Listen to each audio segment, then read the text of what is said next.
Alright, today we're going to learn yet another technique of integration called integration by partial fractions. And basically, the idea here is, let's say we have a fraction, and we'll say this fraction is 1/12. And so we can write that as 1 over 4 times 3. And so the question is, we want to break this fraction down into the sum of two fractions. And so if we have a denominator of 12, or 4 times 3, we should be able to write that as some number a over 4 plus some different number b over 3. And our goal now is to basically figure out what a and b is, so that when you get a common denominator, it will equal 1/12. Alright, so let's say maybe we'll multiply this one by 3, the other denominator, and we'll multiply this one by 4, the other denominator. And so what we have here is 1 over 4 times 3, which is the same as 1 over 12, equals 3a over 12 plus 4b over 12. And if we multiply everything by 12, so by 12, multiply by 12, multiply by 12, we'll see that that will cancel, that will cancel, that will cancel, and so we are left with essentially 1 equals 3a plus 4b. And so the idea here is, what would be a combination of a and b so that 3 times a plus 4 times b equals 1? Well, we can look at this pretty quickly and see that a would equal -1 and b would equal 1. So that when we plug it back in, we have 3 times -1 plus 4 times 1, which is -3 plus 4, and that's going to equal the 1 on the other side. So that's what we're trying to do with integration by partial fractions. Essentially, you want to take a fraction and break it down into the sum of two fractions, and then we can integrate it from there. And we'll see that in the examples to follow. Alright, we're going to now go through the steps of how to use integration by partial fractions. And the first thing that you want to do here is, if the fraction given to you is improper. When we mean by improper, we mean a fraction that the degree of the numerator is greater than or equal to the degree of the denominator. What you want to do is you want to divide that, and so that you will be able to get a polynomial and then another fraction, but the fraction that you're going to get after you do long division, the numerator is going to be a power less than the denominator. Alright, and then you can integrate it from there. Now, the second step that you want to do is you want to factor the denominator. You want to factor the denominator. Alright, so you want to completely factor it. And then what you want to do is you want to look at the factors. If the factors are linear, then you're going to use a constant on the top, which is 1 power less than the bottom. So once again, if the bottom factor is linear, in case of px plus q, then notice that the letter that you're going to use up here is simply a, which is basically a constant is 1 power less than a linear. If the factors happen to be quadratic, so let's say you have ax squared plus bx plus c, then notice that what you're going to put up here is a linear factor, bx plus c. Alright, so basically what you put up here is going to be 1 power or 1 degree less than the factors below.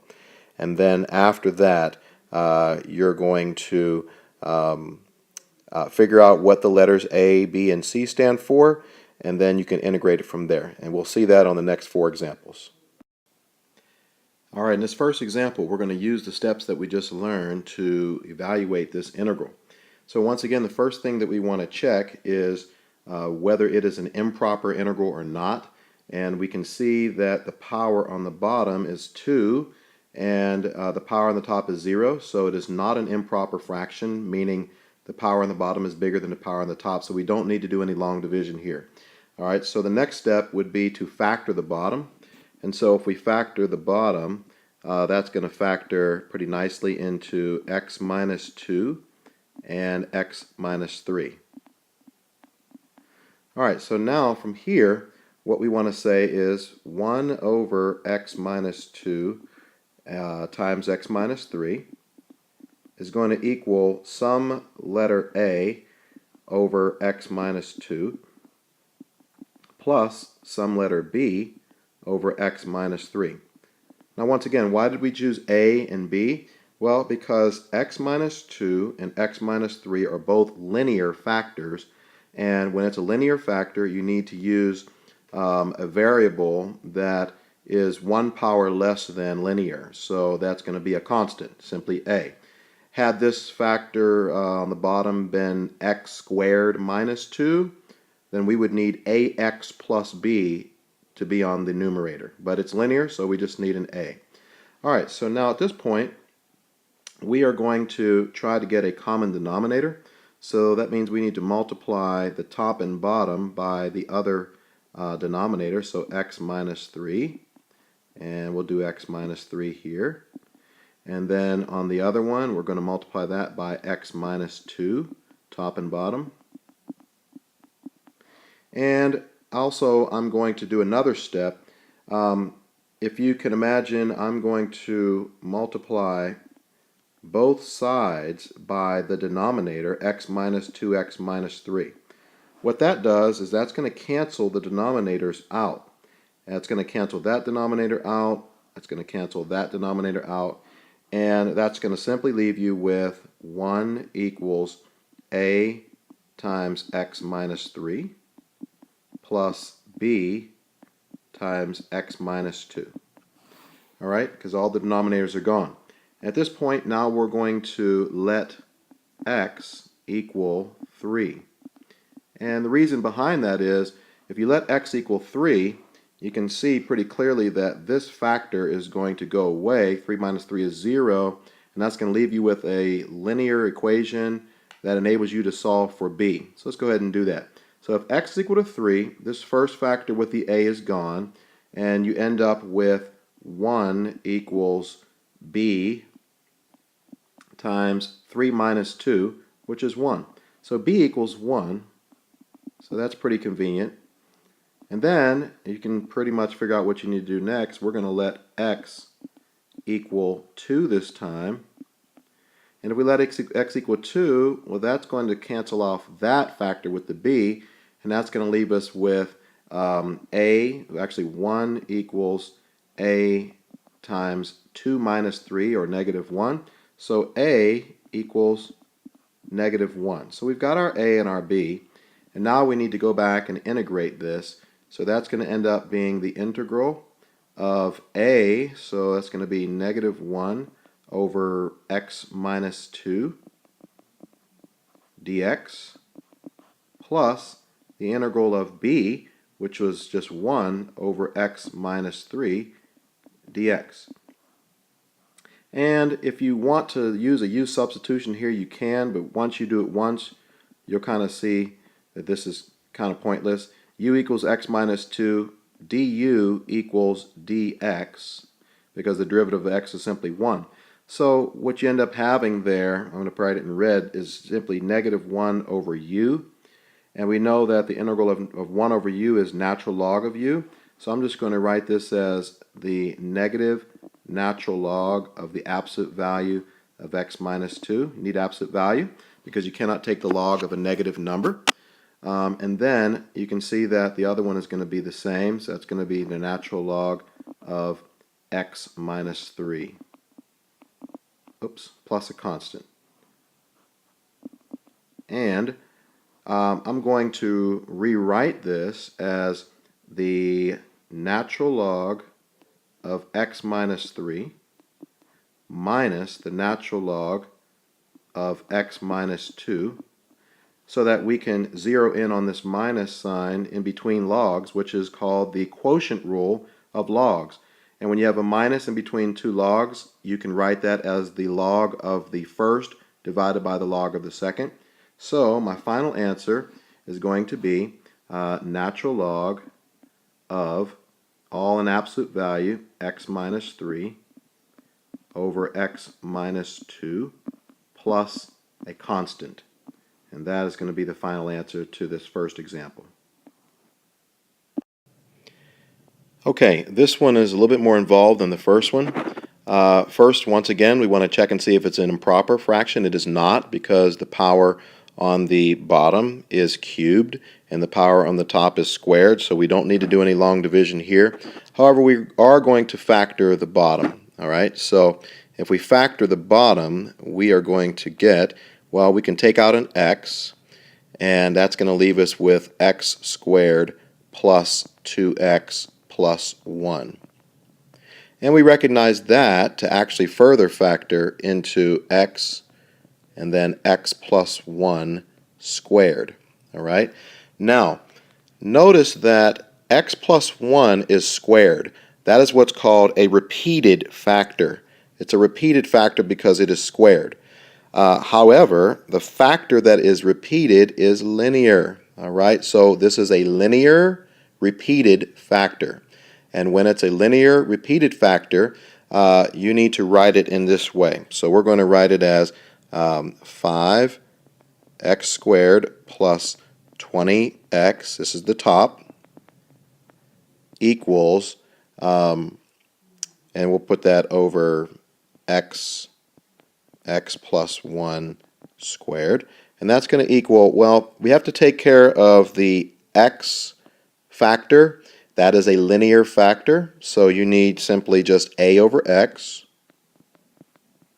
Now here's the part that's going to be a little tricky. You have a repeated factor of x plus 1. It is linear.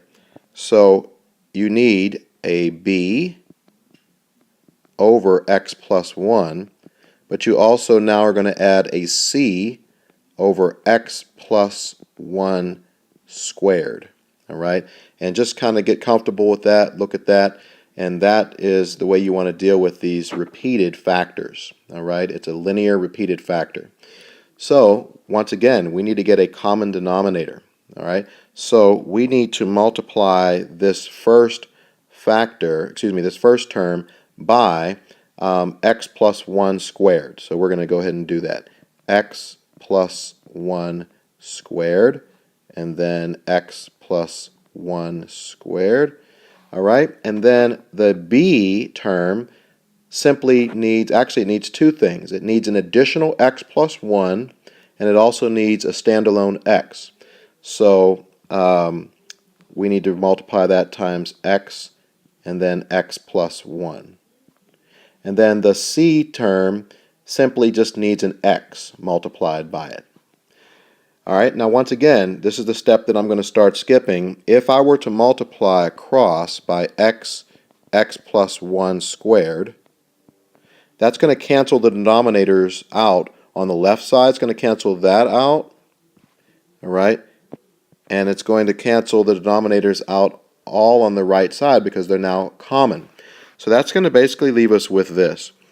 5x squared plus 20x plus 6 equals a x plus 1 squared plus b x plus 1, and then plus c times x. Alright, now once again, just like we did last time, what you want to think about, if possible, is what could I let x equal that would eliminate one or two of the variables? Well, let's just say we'll let x equal -1. That should work, because that's going to cancel off that factor, that's going to cancel off that factor, and leave you only with an equation that has the letter c in it. Okay? But now, don't forget, you need to actually plug in -1 into the left side as well. So you're basically going to have 5, and then maybe in parentheses I'll show the -1 squared, and then plus 20, and then -1, and then plus 6. All right, so that's going to be -1 squared is 1 times 5, and then that's going to be 5, and then that's going to be -20. So that's going to be -15 plus 6. So that's going to be -9. So you're going to have a -9. And notice that when you plug in -1 into here and into here, it's going to cancel both of those entire terms out, and it's going to leave you with a -c. So c is simply 9. So we've got that. All right, so now you want to ask yourself, okay, what else could I let x equal that would cancel out a factor? Well, it looks like 0 would work as well. So I'm going to also let x equal 0. And if I let x equal 0, then it's going to cancel off the c part, and it's going to also cancel off this second term as well. So if x is 0, this term is gone right there. This whole term is gone. And what am I left with? 0 plus 1 squared times a. So that's just going to be 1 squared times a. So it's going to be a. And then if I plug in 0 into the left side, that's just going to give me 6. So that's a pretty simple one. A equals 6. So now we have c equals 9 and a equals 6. So, and now we just need to find b. All right. And essentially, now what you want to do is you want to just pick some other random number that would be very easy to plug into the right and left side now that you know a and c. So I'll just pick 1. You could pick 2 or whatever, but it's easy to plug in 1. So I'm going to let x equal 1. And so I'm going to plug 1 into the left side right there. And I'm going to get 5 plus 20 plus 6. That's going to be 31. Okay, so 31. And then I'm going to plug 1 into the right side. And that's going to give me 1 plus 1 is 2 squared is 4. So that's going to be 4a. But remember, a is 6. So that's going to be 24. And yes, this is a long problem. All right, and then I'm going to plug in 1 in here for x. So that's going to give me 1 times 2 times b, so that's going to be 2b. And then I'm going to plug in 1 for x over on the third term right there. But we already know c is 9, so that's just going to give me 9 for c. All right, and now we can solve for b. So we're going to subtract 24. And we end up getting 7. All right, and then we can subtract 9 over there. So that's going to end up giving us -2 equals 2b. So b, we now have discovered is -1. So that is the third letter. And you're thinking, man, are we done yet? No, because all we've done is just basically gotten a, b, and c. So now we're going to go back and we're going to actually integrate. So let's rewrite this integral now with a, b, and c plugged in. So this integral is now going to be the integral of a over x, so 6 over x, plus b over x plus 1. Well, b is -1, so -1 over x plus 1.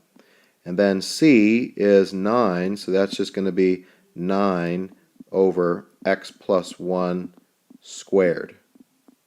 And if we integrate all of these, that is going to end up giving us, let's see, 6 natural log of x, is the first one.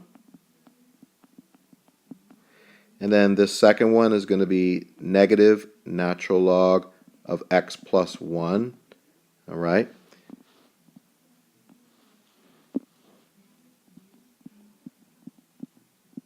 And then the third one, we're going to have to actually use a u substitution here just to make sure that we're integrating correctly. So let's let u equal x plus 1 and du will equal dx. And so we can actually replace this with, we'll make it 9 over u squared, which we can write as 9u to the negative 2. And when we add 1 to that power and then divide 1 by negative 1, we end up getting negative 9 over u. And u is x plus 1. So we end up getting negative 9 over x plus 1 plus a constant.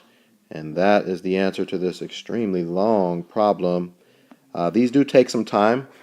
Just to let you know, most of the problems that you'll see on the AP exam are going to be of the example 1 type, because as you could see, these problems take almost 10 minutes. It took me to do this one, and you just don't have that much time on the AP exam for one problem. So, but we're going to run through this third and fourth example next. Okay, this third example is a little bit involved, so we're going to try to take this slow here. First thing you want to do is you want to factor the bottom. All right, so the bottom is going to factor, you can take an x out of this first one, and that's going to end up giving you x times x minus 1, and then x squared plus 4. That does not factor. So essentially, what do we have here? We have a linear factor, another linear factor, and a quadratic factor. So we said before that if it's a linear factor, you're going to just need a letter, let's just say a. And you have another linear factor, x minus 1, so we're just going to simply need a b right there. But now we have this first factor here that we've had to deal with that's going to be quadratic. So x squared plus 4. That means we need cx plus d over x squared plus 4. All right, once again, 1 power less than the bottom. And that is going to equal 2x cubed minus 4x minus 8 over, we'll just call it d(en) for denominator. All right, so we're going to get a common denominator. And so that means we need to multiply the first term by an x minus 1 and also an x squared plus 4. And then we need to multiply the second term by an x and an x squared plus 4. And then the third term, we need to multiply that by, let's see here, we need to multiply that by x and x minus 1.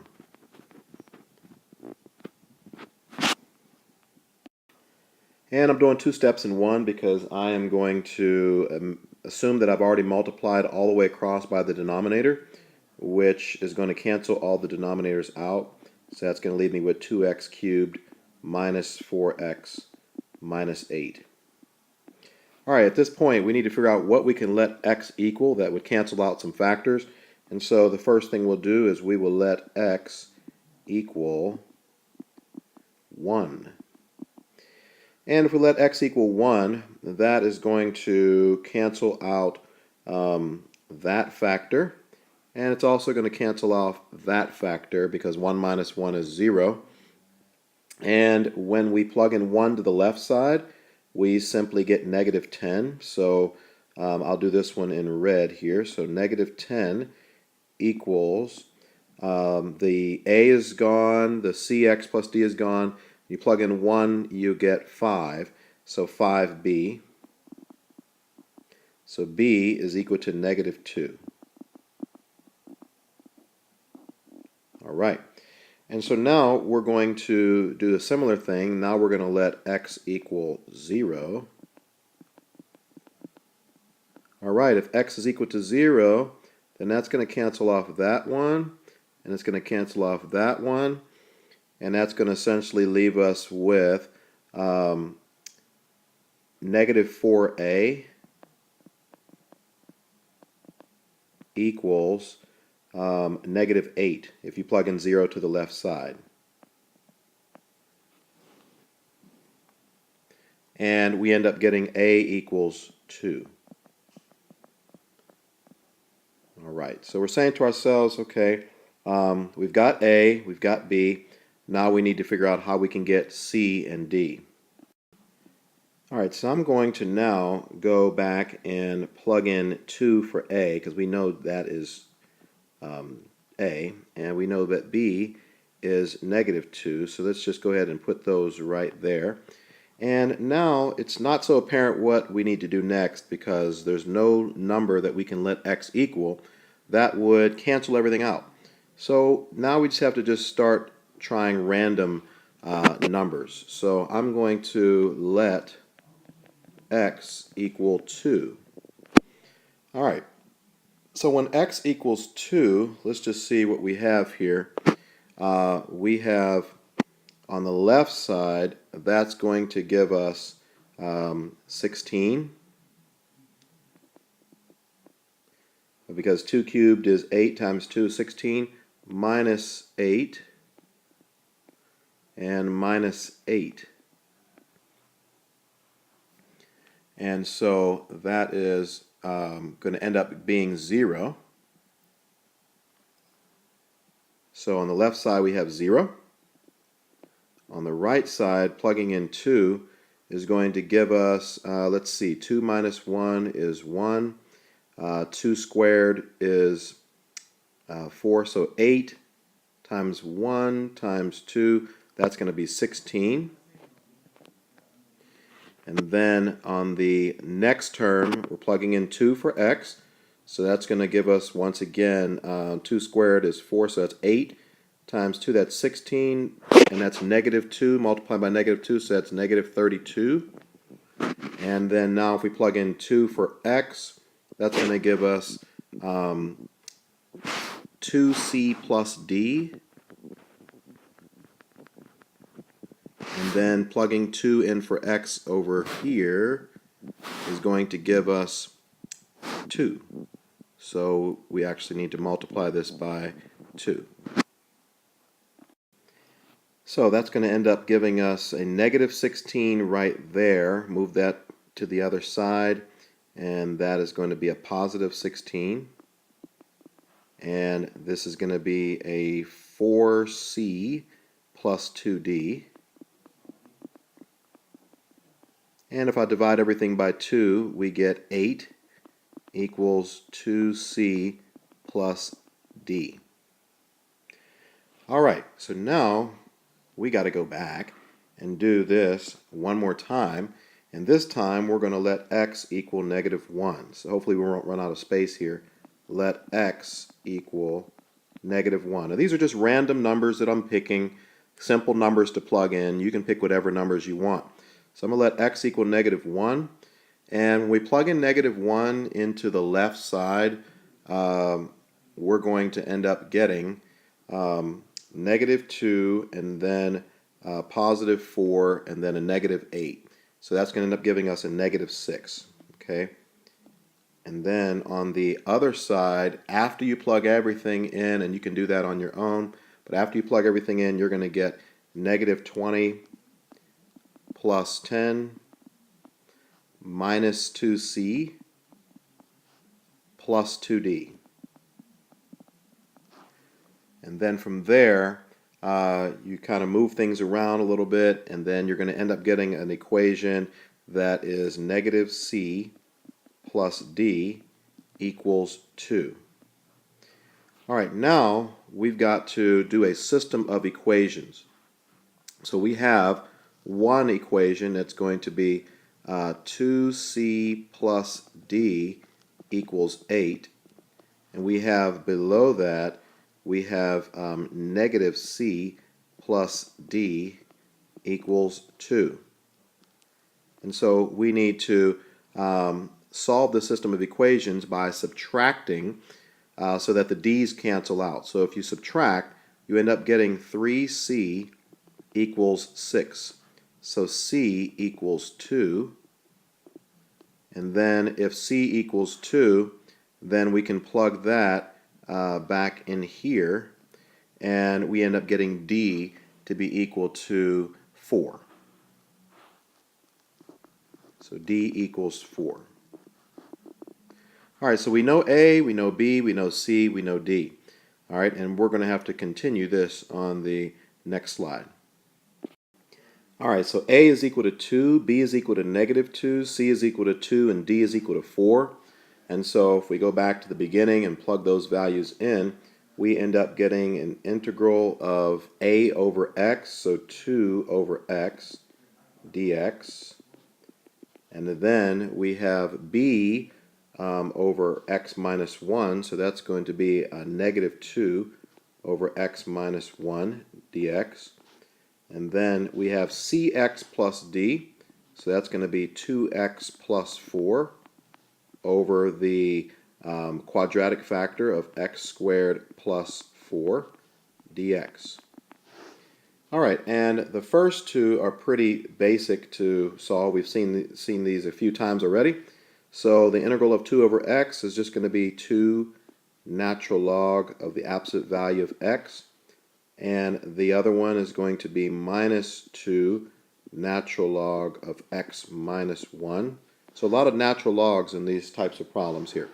Now the third integral, so why don't we just underline that so we know that's what we have so far. The third integral is not so obvious how to integrate, but we've seen this in section 6.2.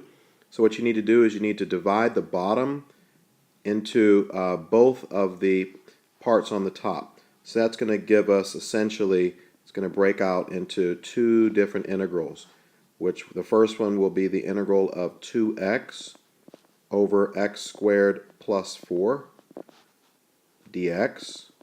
And then the second one is going to be the integral of simply 4 over x squared plus 4. So I'm going to bring the 4 outside the integral, and I'm going to leave that as 1 over x squared plus 4 dx. All right, and now this is a very long problem, as you can see. So we need to do a u substitution here. We're going to let u equal x squared plus 4. So du equals 2x dx, and du over 2x equals dx. So this conveniently is going to cancel out the 2x. So that's going to leave us with 2x over u times dx, which is du over 2x. And that is going to conveniently cancel out the 2x's. And that's going to leave us with an integral of 1 over u, which is once again the natural log of u. And so we're going to say this integral is going to end up giving us the natural log of x squared plus 4. And then the next one is going to be the inverse tangent. All right, inverse tangent. And we recognize that u is simply x, and a is 2. And so if we remember the table of integrals, number 17, it says the integral of 1 over a squared plus u squared du is equal to 1 over a inverse tangent of u over a plus a constant. All right, so we need to go through the process of letting u equal x, and so du equals dx. And so we can write this integral as 4 of 1 over u squared plus 4 du. And now that we have it in terms of u, it's very important to get the integral in terms of u. And so now we're going to plug in to our formula.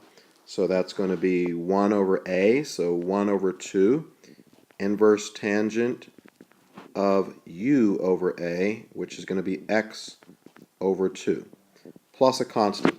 So our final answer after all of this is going to be 2 ln of the absolute value of x minus 2 ln absolute value of x minus 1 plus the natural log of x squared plus 4 plus, and we can't forget this 4 out in front right there, which is going to multiply the 1/2, so that's going to be 2 times the inverse tangent of x over 2 plus a constant. All right, and we could, if we wanted to, combine these two logs together, and actually this one as well. There's a minus sign in between those two logs. There's a plus sign in between those. But for right now, we'll just leave our answer that way. And the reason is because this was a long problem. All right, so that is the answer to example 3. All right, last example on the notes here. And we recognize here that we have a repeated quadratic factor. Repeated because the exponent is squared right there. Quadratic because we have an exponent of 2 inside there. So this is a repeated quadratic factor. And if you remember from earlier, when you have a repeated quadratic factor, actually a repeated factor in general, you need to have the denominators raised to the first power and then to the second power. So this is going to end up being, let's just say, 8x cubed plus 13x over x squared plus 2 squared. And that's going to be equal to ax plus b over x squared plus 2 plus cx plus d over x squared plus 2 squared. Once again, when it's repeated, you need to list it twice. Once to the first power, so maybe we'll put to the first power there, and then the second power right there. All right, so we're going to go through the same process. We're going to get a common denominator. This one's actually not that bad because this denominator is already set. We just need to multiply the top and bottom of this term by another x squared plus 2 factor. So that's going to end up giving us ax plus b times x squared plus 2. And this second factor is cx plus d already by itself, so we'll just copy that down. And that's going to be equal to 8x cubed plus 13x. Now, once again, I'm going to repeat this. Technically, what you need to be doing is you need to be multiplying all the way across by x squared plus 2 squared to all terms so that things will cancel all the way across. All right, and we'll leave you with the numerators all the way across. All right, so now this is the first and only problem that we've come to where you cannot plug in anything for x and get something to go away. If you notice here, x squared plus 2 does not have a real number that you could actually plug in and square and add 2 and get it to equal 0. So at this point, we're going to have to use a different method. And the method that we're going to use here is essentially really called matching coefficients. And so what we're going to do is we're going to actually FOIL this out and multiply it all out. All right, so that's going to end up giving us, let's see here, ax times x is going to be ax cubed. And then the outer is going to be 2ax. And the inner is going to be bx squared. And then the last is going to be 2b. And then we also still have the cx plus d there as well. All right, so now what we're going to do is we're going to write this in descending powers of x. So we have an ax cubed. We have a bx squared. Now, notice, we've got a 2ax and a cx. If you were to add up those two coefficients, which would be 2a and c, you would have parentheses 2a plus c x. And then we also have the constant term, which doesn't have any x's, and that's going to be your 2b plus d. I'm going to go ahead and put that in parentheses even though you don't have to. but 2b plus d is, we'll just call that's the constant term. And once again, we want to set that equal to 8x cubed plus 13x. All right, so what we're going to do now, we're going to match up coefficients. So notice here, on the right side, we have an ax cubed. On the left, we have an 8x cubed. So therefore, a must be equal to 8. All right, so a is 8. All right, notice that we do not have a squared term on the left anywhere, and over here we have b x squared. So if we set b, the coefficient of x squared on the right, to the coefficient of x squared on the left, which happens to be 0, then we can get b equaling 0. So we already know a and b, it's not bad. So now we need to get c and b, c and d. All right, so we see that there's a linear term on the left, which is 13, and so we need to let 2a plus c, the linear coefficient on the right, equaling 13. But we know a. A is 8, so we can go ahead and make this 16 plus c, and that's going to be equal to 13. And so now when we subtract and move things around, we'll get a c value that is equal to -3. And then, once again, we're going to set the constant term, 2b plus d, equal to the constant term on the left. Well, there is no constant term on the left, so therefore we're going to say 2b plus d equals 0. But we know b. b is 0. So if you plug in b for 0, or 0 for b, you end up getting d also equaling 0 as well. So we know a, b, c, and d. So now we can go back and we can plug in a, b, c, and d. So a is 8, so that's going to give us 8x plus b, which happens to be 0. So I'll just erase that. And that's going to be over x squared plus 2. And you can see we're going to have to use a u substitution there. So that's our integral there. And then the other integral is going to be cx plus d. And c is -3, so -3x over x squared plus 2 quantity squared dx. And we're also going to need to use a u substitution there.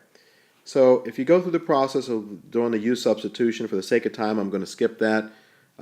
If you go through that process, your final answer is going to end up being 4 natural log of the absolute value of x squared plus 2 plus 3 over 2x squared plus 2 plus a constant.